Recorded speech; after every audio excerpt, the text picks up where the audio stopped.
You don't expect your life to split into a before and an after while you're standing at a gas pump, hand on the nozzle, staring at the numbers rolling up way too fast.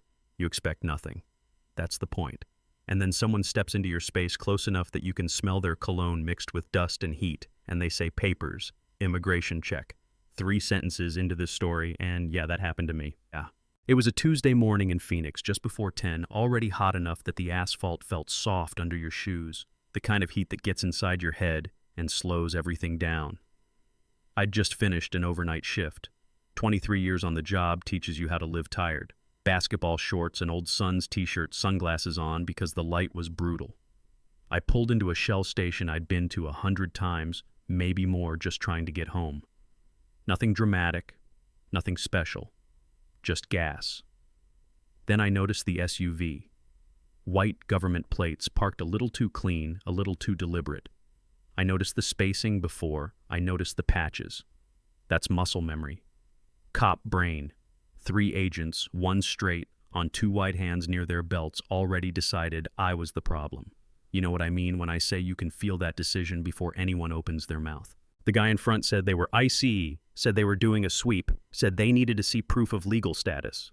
Not ID, not a driver's license. Papers. That word. I took my sunglasses off and made sure my hands stayed visible. That's not fear, that's training.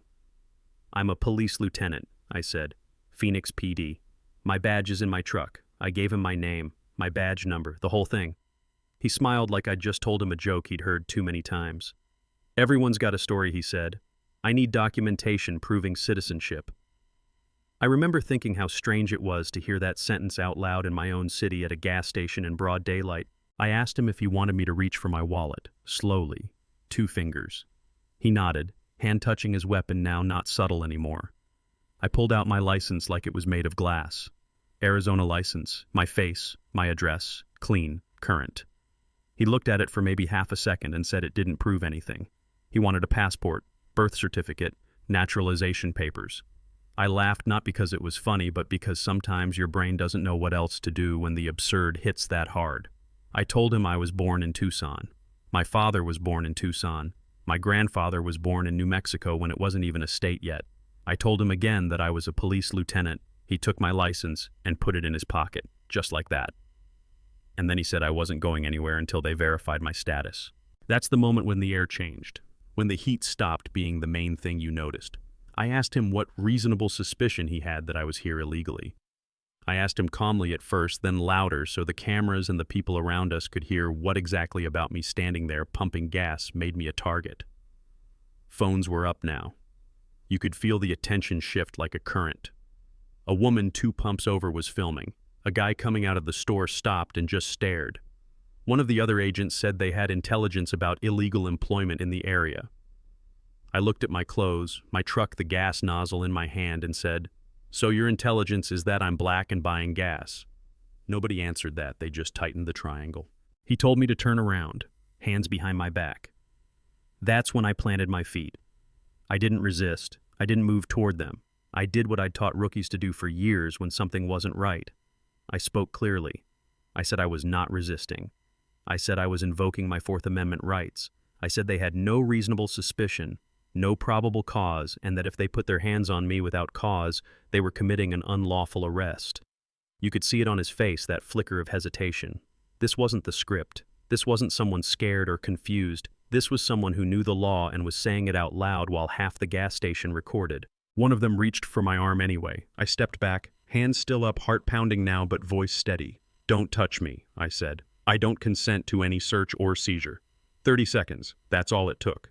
30 seconds of silence, engines idling, traffic slowing on McDowell. And then he said the words that changed everything. "Subject is resisting detention." And then they were on me. Grabbing my arms, twisting them back, I went stiff, not fighting, just not helping. Dead weight. I kept talking. "I'm not resisting. I'm being unlawfully detained. My name is Lieutenant Marcus Hayes, Phoenix Police Department. This is illegal." The cuffs went on too tight. I felt the bite immediately. They walked me past the stairs, past the phones, past someone saying, "Isn't that a cop?" like it was a question that didn't matter. They shoved me into the back of their SUV. Cage, vinyl seat. That smell you never forget if you've ever put someone back there. Fear. Sweat. Old adrenaline. I sat up straight and talked to the body cam I knew was rolling. I said the time, the date, my name, that I was a U.S. citizen, that I was being detained without cause. The ride to the field office took almost half an hour. No one spoke. I watched my city pass by through tinted glass and wondered how many people had taken that same ride without knowing how it would end. They put me in a small concrete room, metal bench, no windows, took the cuffs off and told me someone would be with me shortly. Shortly turned into an hour, then 2. No explanation, no apology, just waiting. I flexed my wrists and watched the red marks bloom. I'd put people in rooms like that before. Never thought I'd be on that side of the door. When it finally opened, almost 3 hours later, a supervisor stood there with the same agent who'd stopped me. He said they'd verified my identity, said I was free to go, called it an inconvenience.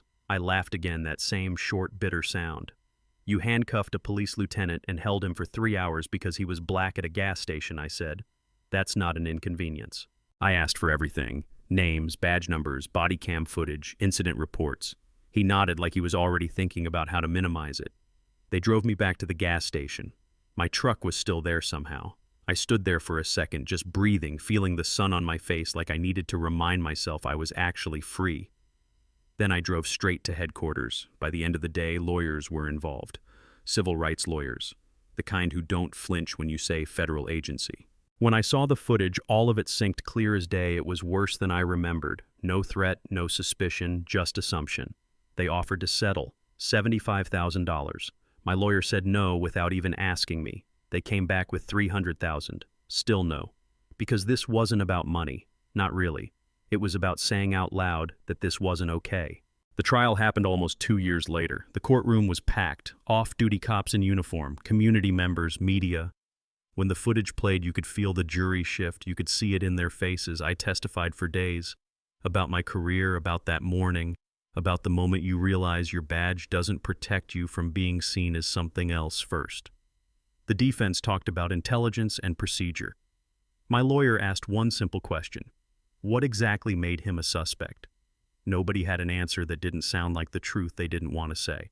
The jury deliberated for over a week. When they came back, it was guilty on all counts. Damages took longer. When the number was read $13.9 million, the room went silent. I didn't feel triumph. I felt tired. Vindicated, sure, but tired in a way that settles deep. The agents were reassigned, policies were reviewed, statements were issued that said a lot of nothing. I stayed on the job a few more years and then retired early. I used part of that money to help people who don't have a badge or a lawyer or a jury watching. Because most people don't get cameras in courtrooms when this happens to them. That gas station is still there. Same pumps, same signs, same ordinary mornings, but now there's a story attached to it. A reminder that in this country, sometimes belonging gets questioned in the most ordinary places. So here's what I want to know. If this can happen to a police lieutenant in broad daylight, what do you think protects everyone else? Was this law enforcement doing its job, or was it something else wearing a uniform? Tell me what you think. Argue with me. Share your own story if you've seen something like this. And if you believe no one should have to prove they belong,